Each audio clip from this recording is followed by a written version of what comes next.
My name is Dana Abu Ghazaleh. I am a THM student now at Columbia Theological Seminary, and I'm originally from Jordan. I am Palestinian Jordanian. I was born and raised in Amman, Jordan, and I grew up in a Christian family. I have 3 siblings, and as a woman in the Middle East, doing ministry in the world of church doesn't exist for me. So all I could do in the context of the church was to teach Sunday school, which is something I did. Even I was recorded as the youngest Sunday school teacher in the Middle East. And I also did some women-only Bible studies, because that was the only time a woman could speak. But women were not allowed on pulpits, except if you were saying your testimony. So I did that. But growing up in the household, the Christian family that I grew up in, education was very important for us. So I became the 5th female electronic engineer in Jordan. And I worked in the field of engineering, and I felt that it was not the field for me because I experienced some resistance, because also engineering turns out to be a field for men. So I went to the field of training, leadership training, and I started training companies, and I reached a stage where I was training the office of Her Royal Majesty Queen Rania. And after I reached that point, we moved with my husband and my daughters, 2 of them at that time, to Dubai. And I had to start from scratch. I had to start my life over and my work from scratch, but with God's help and support, I was able to make it as a freelancer, and I worked in the field of training. I continued to work in the field of training, but I was living a struggle of not finding a church to belong to, because in Dubai it's very different. There are very few churches in very few locations, and I could not find a church to go to as a woman. And the only place that I found was a place to take my girls for Sunday school. But after I was okay with that, I continued my personal faith journey. And when I reached my professional success, when I started training companies, the highest companies in Dubai, God moved us to the US. I moved with my husband and my daughters. We came to the US, and I had to start all over again.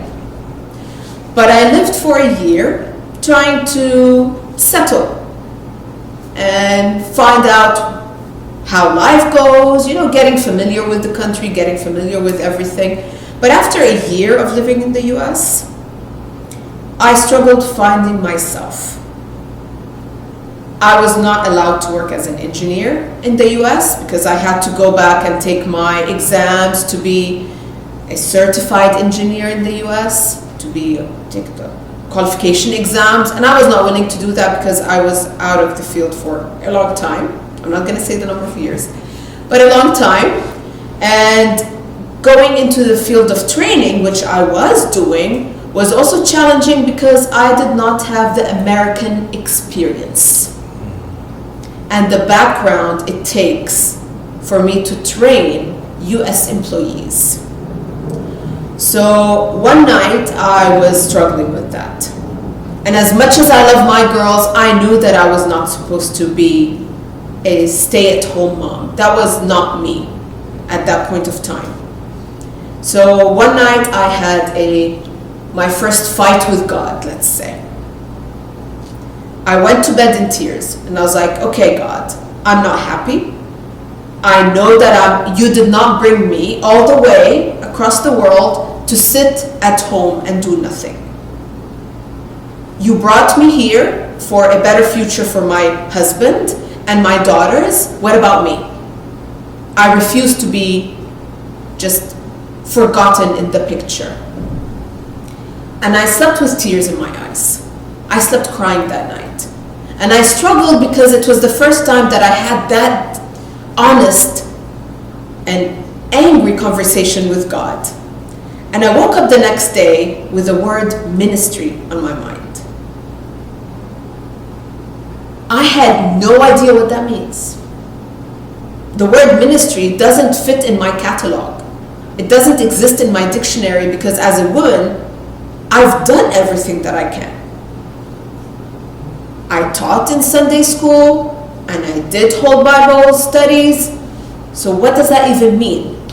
And I remember I called a friend of mine. He is a retired Presbyterian pastor. He also graduated from Columbia, but way long time ago. His name is Fahad Abu Ghazaleh. And I called him and I told him, Reverend Fahad, I woke up today with one word on my mind, ministry. And he asked me to get dressed. And he's like, get dressed, I'm coming to pick you up.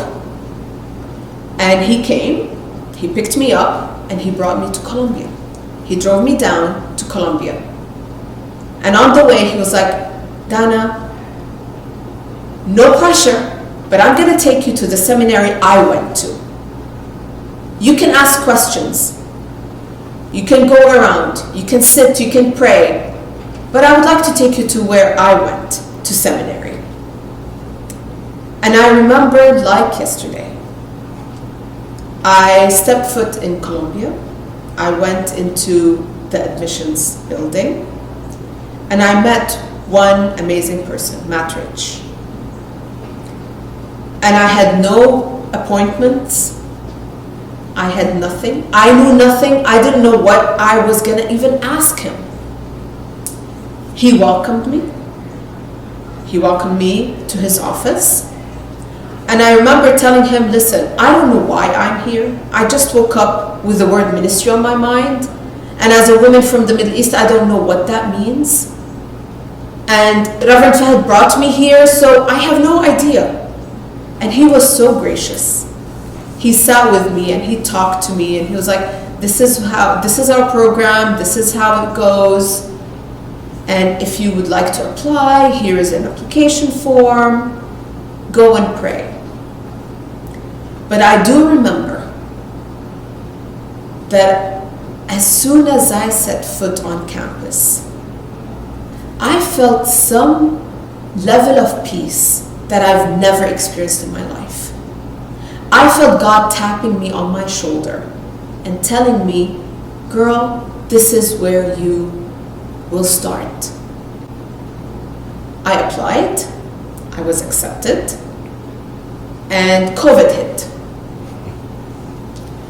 So before I started, my husband lost his job in the US. He had to relocate. And Columbia was graceful and gracious enough to sponsor my visa and my girls' visas. And not only were they willing to do that, when I reached a point where my husband was out of work, he was in a different continent, I was living alone here with the girls, pandemic was happening, I was like, there is no way I can afford this. I received a letter from Columbia telling me that I received a full scholarship. I did not ask for that. And at that point of time, I was like, wow, that means something. Although I still didn't know what ministry means to me.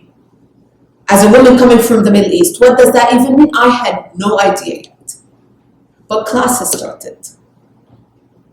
And the support I received, even online for the first year. The conversations I had with my professors. The learning I got.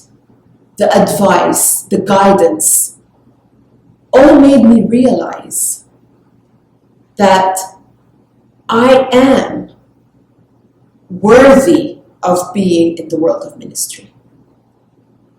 That being a woman means I can be called to be a pastor. So it is in this space that God assured me, God confirmed my calling.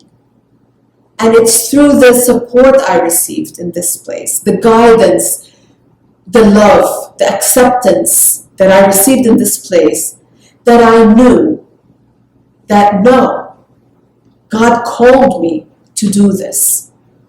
So the woman that thought that she did everything she can in the world of ministry is now seeking ordination as the first Jordanian Palestinian woman to ever be ordained.